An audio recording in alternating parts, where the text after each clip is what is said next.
Selamat siang, Pak Ivan. Siang, Pak. Ini kita jumpa kembali ke dalam dunia e-commerce, dan kita masih sangat membutuhkan tentang sebuah experience dunia e-commerce yang apabila kita ikuti dalam historinya, ternyata dunia e-commerce ini dalam suatu ketidakberaturan sebelumnya.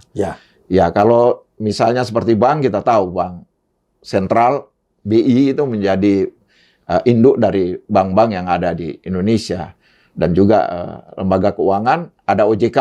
Betul. Ya, dalam hal pengaturan.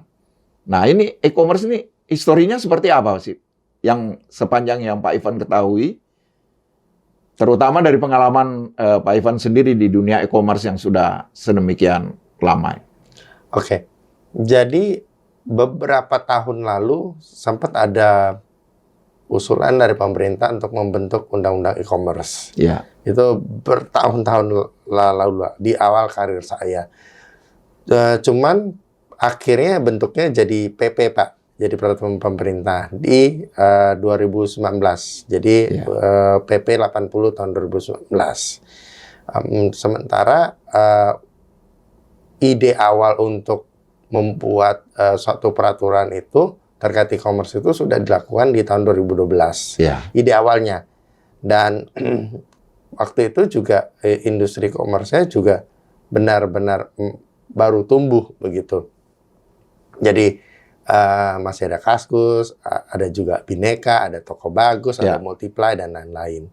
Cuman memang karena teknologinya ngembang terus, pemerintahnya dan pemainnya juga agak kesulitan untuk mau bagaimana ngaturnya nih. Kalau misalnya dia terlalu ketat, industrinya mungkin nanti akan kayak kontraksi lah. Akan kontraksi. Terlalu ketat mungkin bisa jadi kayak Eropa, Pak. Jadi Eropa itu terlalu ketat, industri e-commerce-nya juga nggak terlalu tumbuh dibandingkan misalnya dengan Cina atau di US. Kan kita nggak mau kayak gitu juga kan.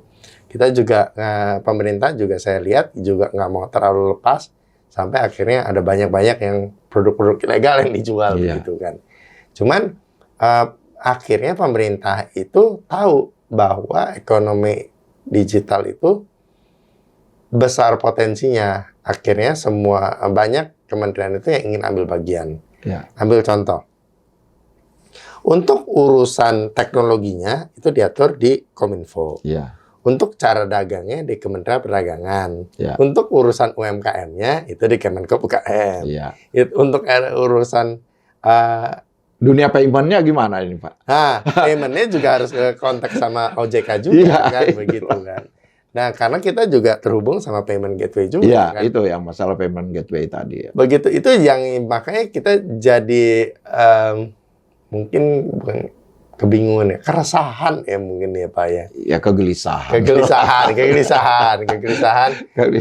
Jadi induk kita yang mana sebetulnya gitu. Iya, betul. Karena di satu sisi Kementerian A maunya begini ngaturnya, Kementerian B mau ngaturnya begini. Betul. Mereka atur dalam koridornya masing-masing.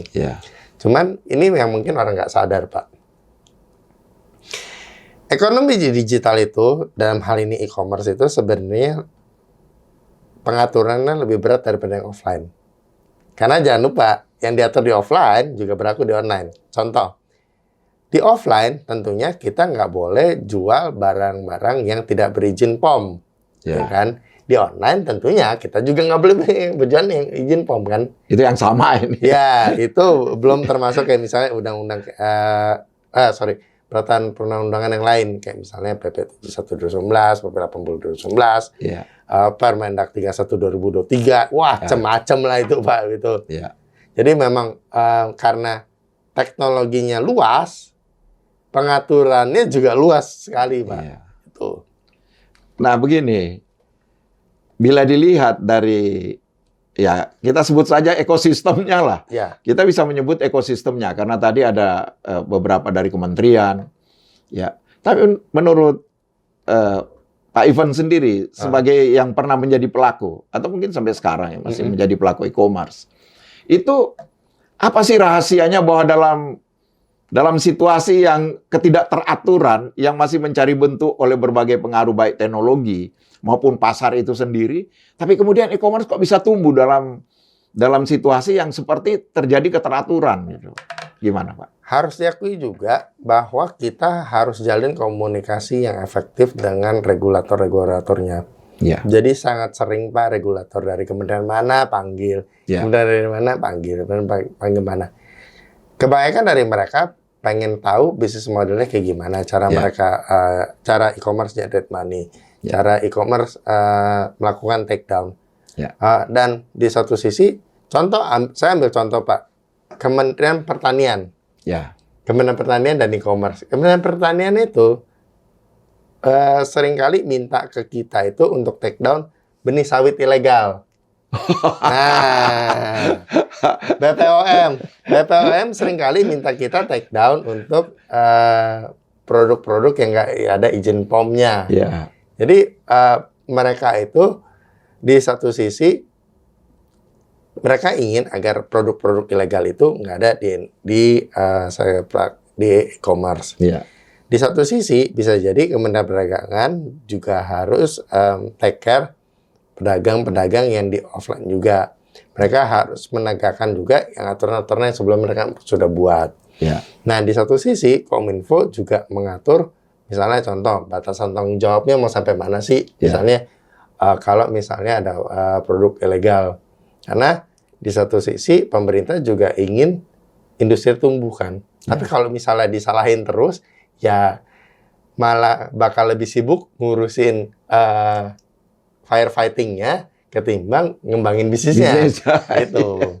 Jadi saya lihat benar tujuan pemerintahnya baik dan pada akhirnya memang jadi satu ekosistem regulasi sendiri gitu. Gitu. Cuman ya memang akhirnya harus asosiasi dalam hal ini Masal itu ya harus memang terus berkomunikasi dengan pemerintah. Contoh kayak misalnya kita ngasih masukan terkait Dewan TK Nasional. Saya cerita kondisi e-commerce, kondisi ekonomi digital saat ini begini. Waktu itu saya berapa bulan lalu saya ngadep ke Wantiknas. Saya cerita investasi di Indonesia itu sebenarnya investor-investornya lagi nahan diri. Nah, jadi buat saat ini mungkin kita bakal lihat pertumbuhan e-commerce-nya nggak akan secepat yang tahun-tahun lalu yang pada saat pandemi. Nah, pada saat Wantiknasnya diceritakan kayak gitu, mereka dapat insight kan Pak. Nah, pada saat dapat insight itu, mereka akan menentukan masukan untuk pemerintahnya mau kayak gimana. Begitu. Itu yang selalu kita lakukan. Komunikasi terus-menerus dengan regulator-regulator. Nah, berarti begini. Kita bisa melihat ya bahwa terjadinya keteraturan itu akhirnya ya dapat dilihat adanya kehendak baik dari seluruh peserta. Betul. Saya barangkali juga bertanya kepada Bapak, ya Pak Ivan, tentang pendapat antara sumber daya manusia dan sistem. Pendekatan kan ada dua, ada sistem, ada sumber daya manusia dengan seluruh talent yang ada dan kemampuannya. Sumber daya manusia bagus, sistem belum bagus, akan bagus. Tapi sistem sudah bagus, tapi kalau sumber daya manusianya kurang bagus, jadi kurang bagus. Idealnya adalah kedua-duanya. Akan tapi kalau dilihat dari imbangan yang kita lihat dari situasi berjalannya kehidupan di dunia e-commerce yang kemudian menjadi meriah seperti sekarang ini. Nah, itu seperti apa Bapak lihat keterhubungan tadi yang tersistem dan sumber daya manusia itu, Pak? Oke, saya bicara di sumber daya manusia dulu ya, Pak. Baik. Jadi teknologi ngembang terus kan, Pak. Dan harus diakui juga teknologi-teknologi baru itu justru banyakkan dari luar negeri. Nah, jadi makanya Bapak sering lihat beberapa posisi-posisi penting di ekonomi digital itu diisi oleh warga negara asing. Karena mereka adalah sumber daya yang paham mengenai teknologi baru tersebut. Betul. Nah, pada saat mereka jadi pimpinan di suatu perusahaan yang warga negara asing itu, mereka juga akhirnya harus melakukan knowledge sharing ke tim-tim yang di bawahnya kan sebetulnya kan. Dan yang notabene dari Indonesia. Indonesia. Nah, dan itu evolusi yang terus berkelanjutan terjadi setiap ada teknologi baru yang muncul. Iya. Ambil contoh soal cloud, Pak. Ya. Pada saat cloud mulai populer, belum ada ahli di Indonesia yang benar-benar paham. Ya. Akhirnya, karena bisnis harus jalan terus. Paham di sini artinya cloud itu kemudian terhubung dengan pertumbuhan dari e-commerce atau hal lain, Pak? Atau murni teknologinya saja? Murni teknologinya. Jadi teknologi cloud. Jadi netral ya. Ini belum berbicara soal apa yang menjadi konten di dalam cloud itu. Belum. Ya, baik. Jadi teknologi cloud masuk ke Indonesia, orang Indonesia kan belum paham, Pak. Ya. Bisnis mesti jalan terus kan, Pak. Ya. Nah, karena bisnis mesti jalan terus, akhirnya perusahaan itu lebih milih, oke, kita rekrut dari luar negeri yang paham soal cloud, bikin itu investor dalam negeri ini. Atau sebenarnya investor itu dari luar negeri, tapi kemudian bekerja sama di dalam negeri, atau ini kaitannya dengan unicorn itu loh, Pak, atau startup. Ini gimana, Pak? Nah, ini nanti kita bisa bahas mengenai gaya investasi ya, Pak. Ya, nah, betul. Pada saat teknologinya dulu nih. Pada saat teknologinya sudah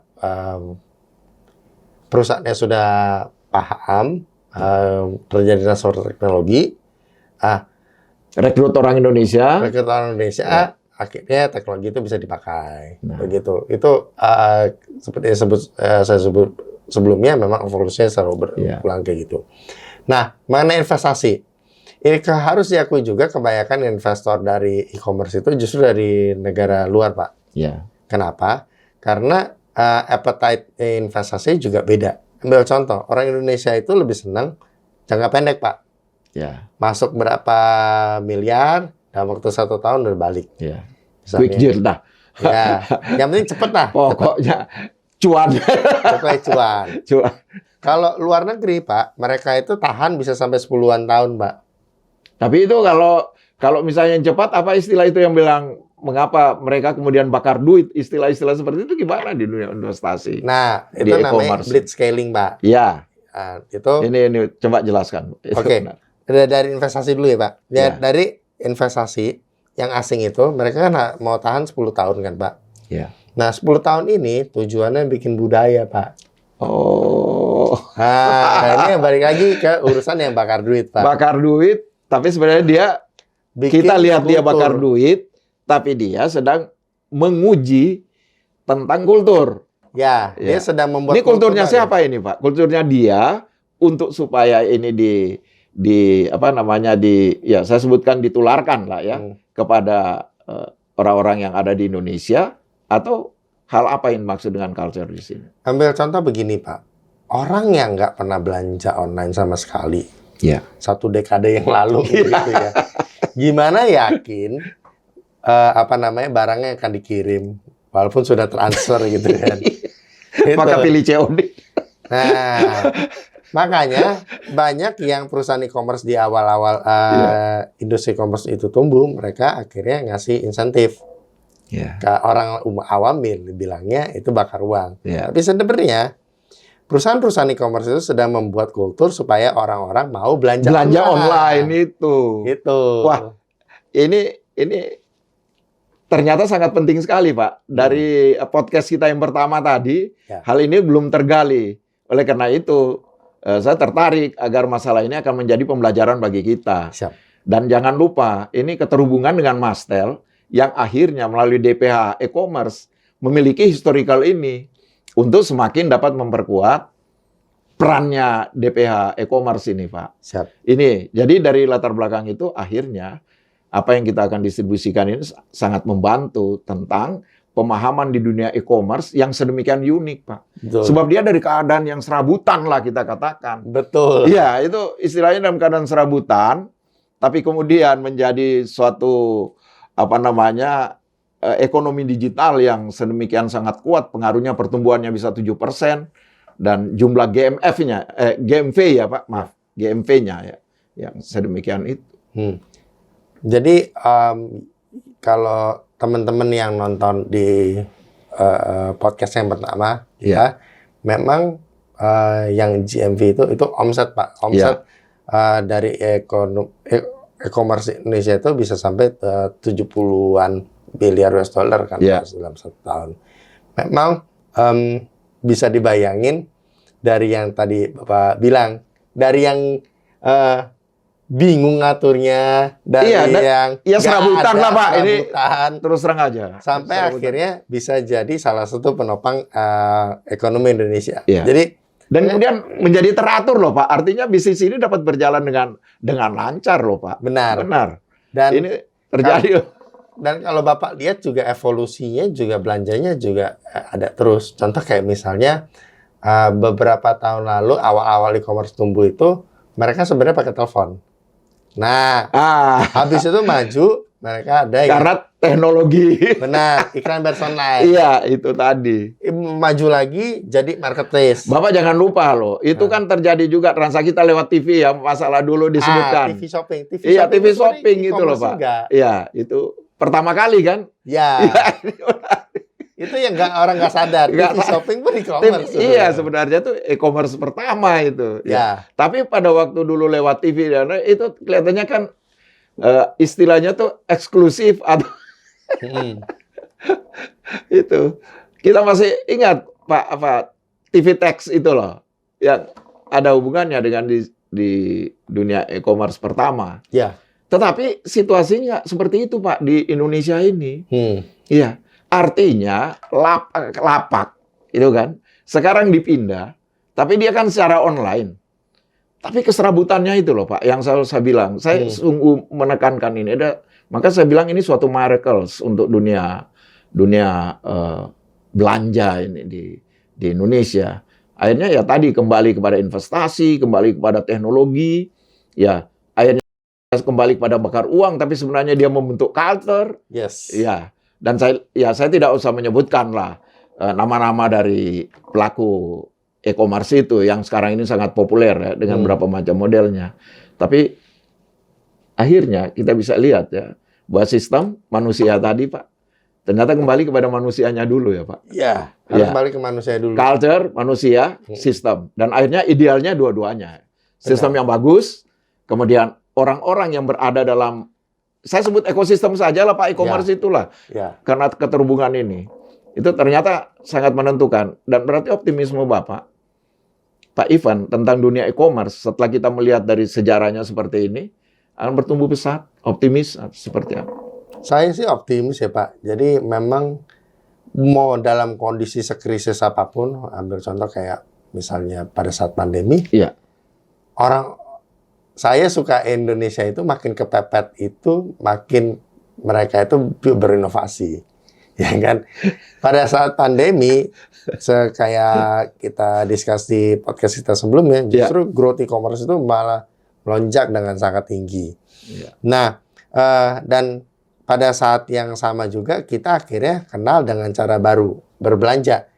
Kita itu kalau dulu kita ke marketplace, kita mesti tahu dulu apa yang mau kita pilih kan Pak. Tapi sekarang udah ada nama konsep live shopping. Kita lagi kita lagi gak ada kerjaan, kita lagi nonton live shopping.